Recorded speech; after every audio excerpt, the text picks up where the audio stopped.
Zion Williamson may have to answer to the allegations that his parents requested and accepted impermissible benefits while he was at Duke. On Tuesday, a Florida judge denied his request for a stay of discovery into whether he violated NCAA rules when he played for the Blue Devils.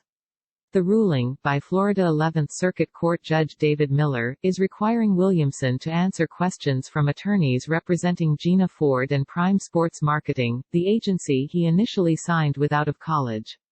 Williamson, who later signed with CAA after backing out of the initial deal, alleged the contract with Prime Sports was in violation of North Carolina's Uniform Athlete Agents Act because the agency is not certified by the NBA Players Association nor a registered athlete agent in North Carolina or Florida. Prime Sports counter-sued, saying Williamson is in breach of a 5-year contract and CAA tampered with the deal. Before Williamson has to adhere to the ruling, his attorneys can file an appeal with the state's 3rd District Court of Appeals. Last month, Ford's lawyers asked Williamson to admit that his mother and stepfather asked for and received money, gifts and other benefits from Nike, Adidas and people associated with Duke to attend the ACC school and wear one of the sneak company's products.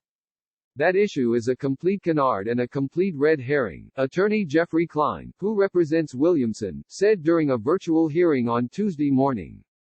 W.E. believed that as a matter of law the statute bars that contract.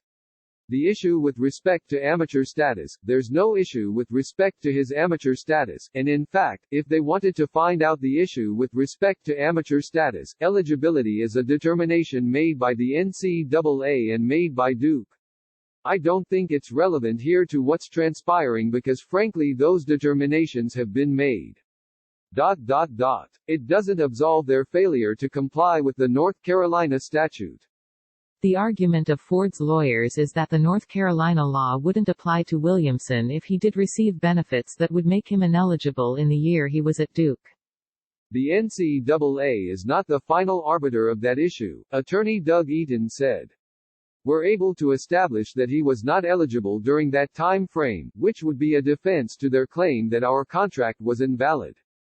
The purpose of this statute is to protect student athletes, actual student athletes, eligible student athletes, from predatory behavior of agents. It's not designed to protect people that are already accepting improper benefits. If you're accepting improper benefits, you are not an eligible student athlete, and the NCAA can rule retroactively that you are ineligible. It has happened numerous times before. This is not a set-in-stone determination that he's an eligible student athlete, and we have the opportunity to prove that he was not eligible in that time frame, and that's what we're going to do.